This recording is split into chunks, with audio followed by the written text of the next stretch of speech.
This channel does not promote any violent, harmful, or illegal activities. All content provided by this channel is meant for an educational purpose only. শুরুতেই যে খবর দিকে নজর রাখবো, স্বাস্থ্য ভবনে ধর্ণা সহ কর্মবিরতি চলবে জানালেন জুনিয়র চিকিৎসকরা। 5 দফা দাবি, চতুর্থ এবং পঞ্চম দফার দাবি নিয়ে আলোচনা চান জুনিয়র চিকিৎসকরা। ফের আরও একবার প্রশাসনের সঙ্গে বৈঠক করতে চায় WBJDF। বৈঠক করতে চেয়ে প্রশাসনকে ইমেল করবেন জুনিয়র চিকিৎসকরা। মাসকট স্পিন কন্ট্রোল ল্যাবের পরীক্ষায় এটি প্রমাণিত। কেয়াসেট আলোপেক্স পেন্টা অ্যাক্টিভ নতুন চুল গজাতে সাহায্য করে, চুল পড়া বন্ধ করে। Keya Seth Alopex penta active 10 hair fall প্রবলেমের একমাত্র solution. UEM Jaipur is a perfect target for prospective students aspiring for good jobs, good education with future-ready skills. সেই বৈঠকের আলোচনা নির্যাসের উপর নির্ভর করছে কবে উঠবে ধর্ণা।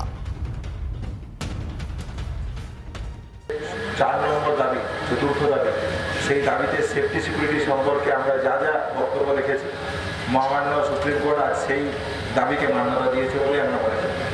তাহলে এটা যেমন আমাদের একটা নৈতিক জয় বলে আমরা দেখি যে আমাদের দাবি কতটা ন্যায়সঙ্গত, যে দাবি আজ সুপ্রিম কোর্টের অন্দরেও গৃহীত হয়েছে।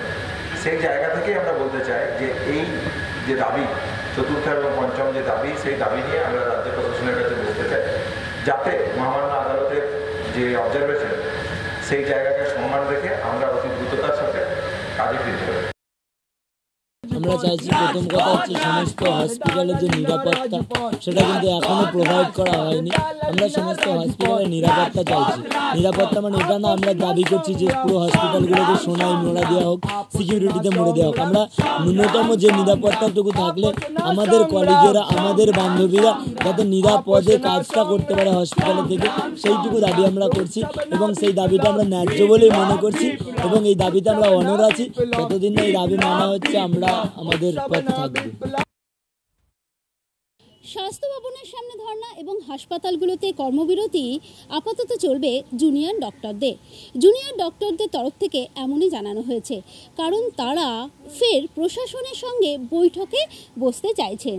তারা চাইছেন মেইল করে প্রশাসনের কাছে আবার বৈঠকের একটি তারিখ ঠিক করতে, কারণ তারা তাদের যে নিরাপত্তার বিষয়টি, সেই নিরাপত্তার বিষয়টি নিয়ে আলোচনা করতে চান। পাশাপাশি জুনিয়র ডক্টরদের তরফ থেকে আরেকটি দাবি রয়েছে।